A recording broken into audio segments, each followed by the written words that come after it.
Tout le problème de l'écologie punitive, c'est qu'elle demande des sacrifices. Encore une fois, il ne faut pas faire ci, il ne faut pas faire ça.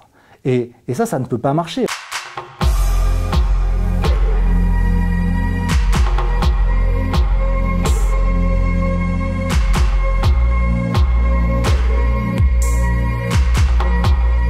Un des enjeux principaux de la lutte contre l'écologie punitive, c'est la question de la justice. Parce que souvent, les gens, ils ne font pas des choses parce qu'ils trouvent ça injuste. Ils trouvent injuste qu'eux aient à faire des efforts, alors que leurs voisins, ou la collectivité, ou les grosses entreprises à côté ne font rien.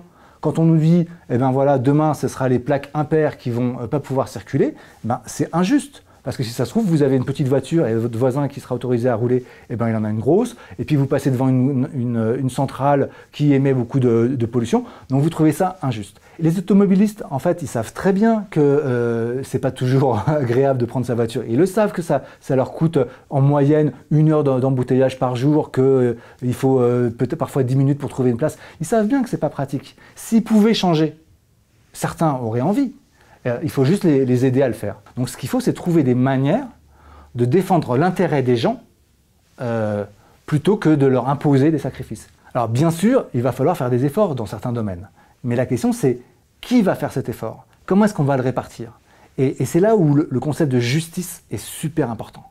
Il ne faut pas que les grandes entreprises soient exonérées de leurs responsabilités. Si elles polluent, eh ben, il faut qu'elles payent.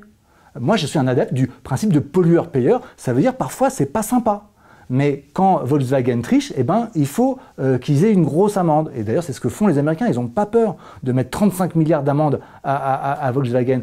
Quand une société pétrolière est responsable d'une catastrophe, comme Deepwater Horizon il y a quelques années dans le golfe du Mexique, ils ont payé 45 milliards. Eh ben ouais, on fait une connerie, on paye. Il n'y a pas de raison que les amendes, ce soit que pour les gens qui brûlent un feu rouge. Il faut que ce soit aussi contre ceux qui polluent. Parce que, encore une fois, si la punition n'est pas juste, eh ben, les gens ne vont pas avoir envie de l'appliquer et ils auront bien raison.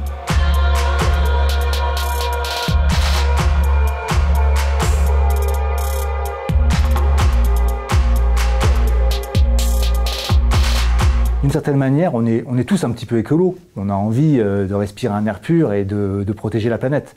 Par contre, quand on nous demande de ne pas faire ci, de ne pas faire ça, ou au contraire de faire des choses qui ne sont pas plaisantes, ben là, ça ne donne pas envie. Et si chacun est de son côté, eh ben, on n'y arrivera pas. Et toutes les mesures un peu autoritaires, y compris quand elles sont pour la bonne cause, par exemple l'environnement, pour moi, elles détruisent le lien social. Et pour moi, au final, elles sont contre-productives.